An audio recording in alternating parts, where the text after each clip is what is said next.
Premiere Pro Color Grading Tutorial 2024 Step by Step. In this video, I'm going to be showing you how you can up your game in color grading on Premiere Pro in the easiest way. So, without further ado, let's get straight into it. Now, to start things off, what you're going to do is you're going to open up your Premiere Pro, where it's going to open up the project section over here. So what we're going to do is we're going to click on New Project.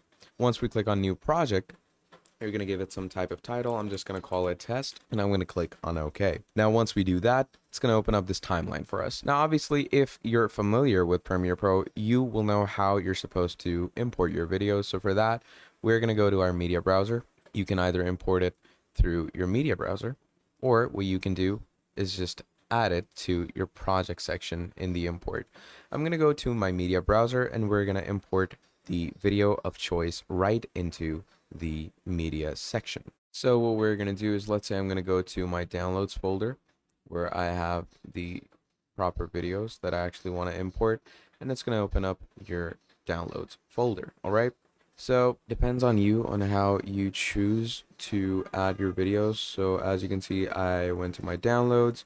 Once you go to your downloads, it's going to open up a whole repertoire of videos. Now you can actually expand the section for media like this, and from here you can choose the actual video you want. So I'm going to search up my video that I want, and when I find the actual corresponding proper video, what I'm going to do is I'm going to straight up import it. Or an easier way to actually import your stuff is by going to your actual files section like this, and then just holding the video and importing it to your timeline. Okay, that's an easier way as well. So once we're done with that, I'm just gonna make sure to make this smaller, go over here, and then we're gonna turn on the effects section, and we're just gonna open up our timeline like this as well. Now this is our timeline. Up here we have our preview. Now let's say this is a pretty raw video, not a lot of things are going on. So to start our color grading is what we're gonna do. We're gonna go to color, because color is the place where you're going to do mainly your color grading, because you get a proper section of colors over here. Now, obviously you can choose to add any other color effect. I'm going to just stay on the neutral lumetri color because that is the basic color grading template that you have. Now, we have different sections over here. We have basic correction, creative, curves, color wheels, HSL, and vignette. I'm going to be using all of them. So, for color grading, I would suggest increasing your timeline size. Now, as you can see, this is a pretty raw video. Not a lot of things are going on in the video. So what I'm going to do is I'm going to make it better. And obviously go to a section in the video where there's some type of lighting that goes throughout. So this section, as we can see, has normal lighting, and this goes throughout. So what we're going to do is we're going to start off with the temperature. So do we want it to be warmer or do we want it to be colder? Okay. So I'm going to keep it slight bit warmer. Okay. Then you can choose the tints as well. Do you want it to be a purple tint? Do you want it to be green tint? Whatever you want, it's also doable. So I'm going to keep this slightly towards purple and a little more warmer. There we go. Then we have the main lightings like exposure, contrast, highlights. These are your main tones. So you can either increase the exposure or you can decrease it. Now, as we can see, if I increase my exposure, the lights in the back are too overpowering. So I don't want that. So what I'm going to do is I'm going to slightly decrease it. Then you have contrast. Now contrast basically takes the color tones that you have. Now it either deepens it or it lightens it up. So I'm going to go ahead and deepen it, make it, a little more darker. Then we have highlights. Now, in my opinion, highlights is something that I would always decrease. It should be above 75, minus 75, because highlights always kills the details in your video. So I'm going to go ahead and decrease it. And as we can see, our photo is pretty light and dull now. So to make that better, we're going to increase the shadows. So now we have the details as well as the proper lighting. Then we have whites and blacks. Now white basically takes the white sections of your photo.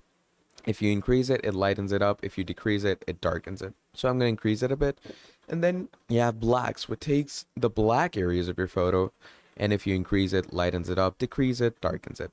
Now, moving on, we have saturation. Now, saturation is also pretty, big thing to work with, because if you decrease it, you go black and white because it totally drains out the color tones, but if you increase it, it fully increases the color tones.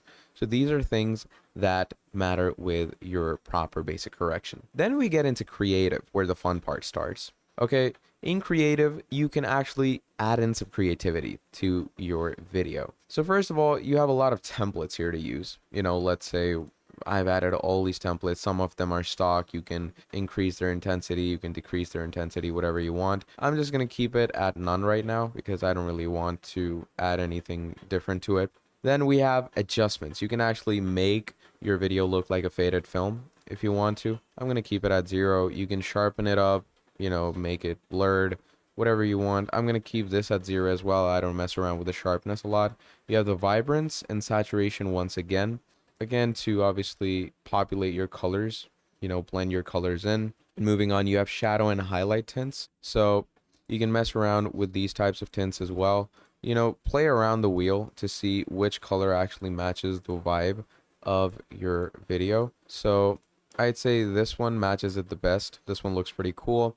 Then we have a highlight tint. Highlight tint obviously increases the general brightness of your photo depending on the color.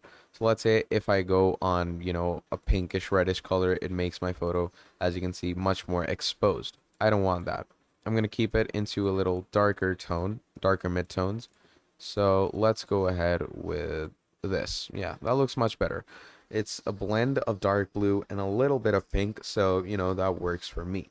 And while you're editing your video, you can also go up to toggle bypass and you can actually see the difference in what it was and what it is now. So as we can see, it was pretty dull in colors, but now it has much better colors. Obviously it will work much better if the video was a little more high quality because there's more pixels to edit in, but this works as well. And you can obviously balance the tint, which side you want the tint to be balanced on. So as we can see, we have a more purpler shade now. And you can keep going back and messing around with the color settings, as you can see, just to see if it looks better, if you underexpose it, overexpose it. It all depends on the style of, video you actually want to get along with. Then we have curves. Now, curves are criminally underrated, because not a lot of people go ahead and use curves, and curves are one of the most important aspects of your video. So as we can see, if I have curves over here, I take them down, I take them up, I can actually manipulate the brightness and standard, look of my video. So, this is just a good thing to have. You can make your video look very different. You can make it look darker and very nice. Then you have hue saturation curves, which, work in a very standard and different way as well. So you can make your video look funky in a very different type of way. Then we have our mid wheels, okay? Something that, again, a lot of people miss out on. This is something that you will want to use. Then you have the midtones, increase the midtones, decrease the midtones, however you want them to be. Then we have our highlight colors. Again, as I stated before, highlight colors blend in with your actual design. So pretty fun. Then you have HSL. The HSL actually goes ahead and tends to change the general look of your design. Look at that. It changes it drastically. So again, it's not something that I would personally like to mess around with. That is why I keep the HSL on, the basic reset filter. Then moving on, we have our basic color correction. Okay, this is just your general color correction techniques. So once you're done with HSL secondary, you finally have vignette. So I'm going to add a little vignette to it. And finally go through the correction once again, to see if the things are actually, working great.